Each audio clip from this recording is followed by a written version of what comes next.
Hi, May 31st, the last day of May. 2 Samuel 17:1-29. Now Ahithophel urged Absalom, "Let me choose 12,000 men to start out after David tonight. I will catch up with him while he is weary and discouraged. He and his troops will panic, and everyone will run away. Then I will kill only the king, and I will bring all the people back to you as a bride returns to her husband. After all, it is only one man's life that you seek. Then you will be at peace with all the people." This plan seemed good to Absalom and to all the elders of Israel. But then Absalom said, "Bring in Hushai the Archite. Let's see what he thinks about this."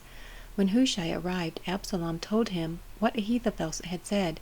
Then he asked, "What is your opinion? Should we follow Ahithophel's advice? If not, what do you suggest?" "Well," Hushai replied to Absalom, "this time Ahithophel has made a mistake. You know your father and his men, they are mighty warriors. Right now they are as enraged as a mother bear who has been robbed of her cubs, and remember that your father is an experienced man of war. He won't be spending the night among the troops. He has probably already hidden in some pit or cave, and when he comes out and attacks and a few of your men fall, there will be panic among your troops, and the word will spread that Absalom's men are being slaughtered. Then even the bravest soldiers, though they have the heart of a lion, will be paralyzed with fear. For all Israel knows what a mighty warrior your father is and how courageous his men are. I recommend that you mobilize the entire army of Israel, bringing them from as far away as Dan in the north and Beersheba in the south. That way you will have an army as numerous as the sand on the seashore. And I advise that you personally lead the troops. When we find David, we'll fall on him like dew that falls on the ground. Then neither he nor any of his men will be left alive. And if David were to escape into some town, you will have all Israel there at your command. Then we can take ropes and drag the walls of the town into the nearest valley until every stone is torn down."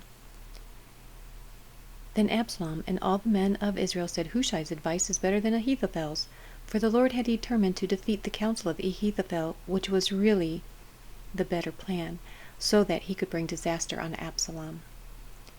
Hushai told Zadok and Abiathar the priests what Ahithophel had said to Absalom and the elders of Israel, and what he himself had advised instead. "Quick," he told them, "find David and urge him not to stay at the shallows of the Jordan River tonight. He must go across at once into the wilderness beyond, otherwise he will die, and his entire army with him." Jonathan and Ahimaaz had been staying at En-Rogel so as not to be seen entering and leaving the city. Arrangements had been made for a servant girl to bring them the message they were to take to King David. But a boy spotted them at En-Rogel, and he told Absalom about it, so they quickly escaped to Bahurim, where a man hid them down inside a well in his courtyard. The man's wife put a cloth over the top of the well and scattered grain on it to dry in the sun, so no one suspected they were there. Smart. When Absalom's men arrived, they asked her, "Have you seen Ahimaaz and Jonathan?" The woman replied, "They were here, but they crossed over the brook." Absalom's men looked for them without success and returned to Jerusalem. Then the two men crawled out of the well and hurried on to King David. "Quick," they told him, "cross the Jordan tonight." And they told him how Ahithophel had advised that he be captured and killed. So David and all the people with him went across the Jordan River during the night, and they were all on the other bank before dawn. When Ahithophel realized that his advice had not been followed, he saddled his donkey, went to his hometown, set his affairs in order, and hanged himself. He died there and was buried in the family tomb. This seems a little extreme for him not following your advice one time, unless there have been other times that he didn't follow it that we don't hear about. Otherwise, that's pretty extreme. David soon, obviously, maybe he was suffering from depression or something back then. David soon arrived at Mahanaim. By now, Absalom had mobilized the entire army of Israel and was leading his troops across the Jordan River. Absalom had appointed Amasa as commander of his army, replacing Joab, who had been commander under David. Amasa was Joab's cousin. His father was Jether, an Ishmaelite. His mother, Abigail, daughter of Nahash, was the sister of Joab's mother, Zeruiah. Absalom and the Israelite army set up camp in the land of Gilead.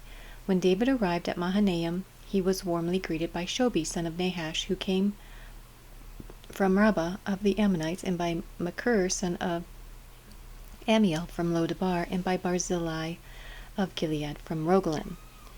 They brought sleeping mats, cooking pots, serving bowls, wheat and barley, flour and roasted grain, beans, lentils, honey, butter, sheep, goats, and cheese for David and those who were with them.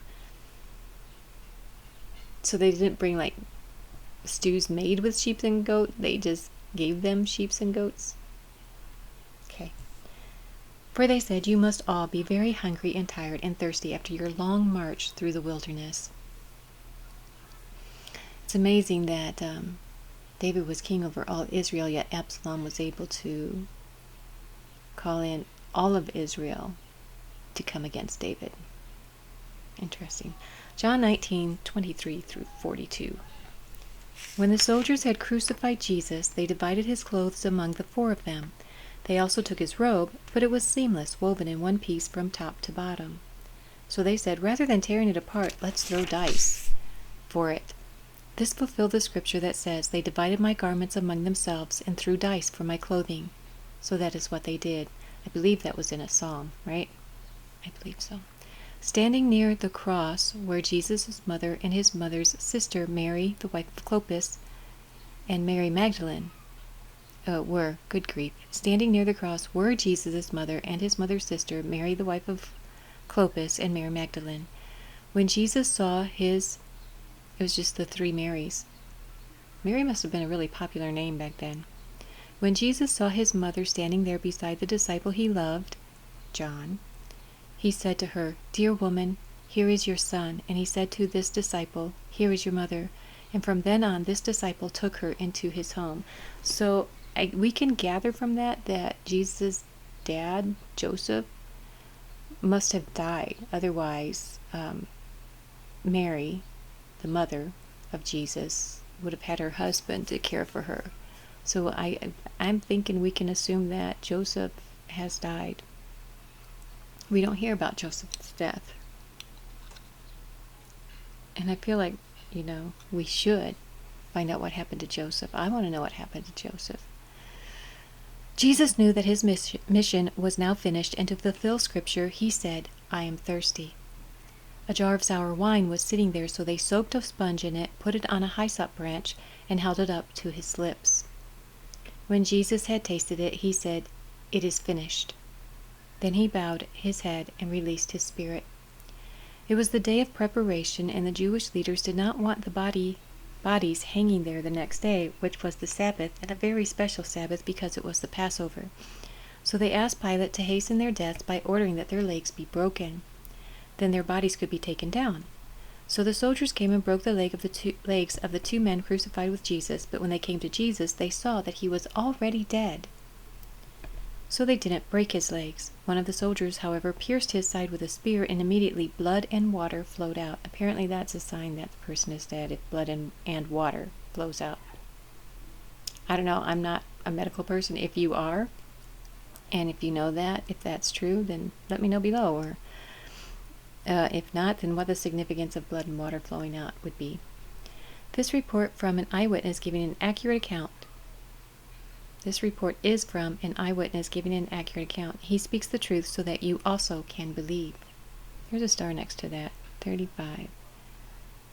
Some manuscripts read, "can continue to believe." Oh. So it's accurate, and he speaks the truth so that you can continue to believe. These things happened in fulfillment of the scriptures that say, "Not one of his bones will be broken, and they will look on the one they pierced." Afterward, Joseph of Arimathea, who had been a secret disciple of Jesus because he feared the Jewish leaders, asked Pilate for permission to take down Jesus' body. When Pilate gave permission, Joseph came and took the body away. With him came Nicodemus, the man who had come to Jesus at night, the little short guy. He brought about 75 pounds of perfumed ointment made from myrrh and aloes. Following Jewish burial customs, they wrapped Jesus' body with the spices in long sheets of linen cloth. The place of crucifixion was near a garden, where there was a new tomb never used before, which I believe was also prophesied. And so, because it was the day of preparation for the Jewish Passover, and since the tomb was close at hand, they laid Jesus there. And he suffered all that for you. make sure you ask him into your heart. He suffered so much to reach you, and he's calling out to you now. So answer his call. And there you go. Bible reading for today. Don't forget to click over here for Psalms and Proverbs, and I will see you tomorrow. Have a great day. God bless you. I love you.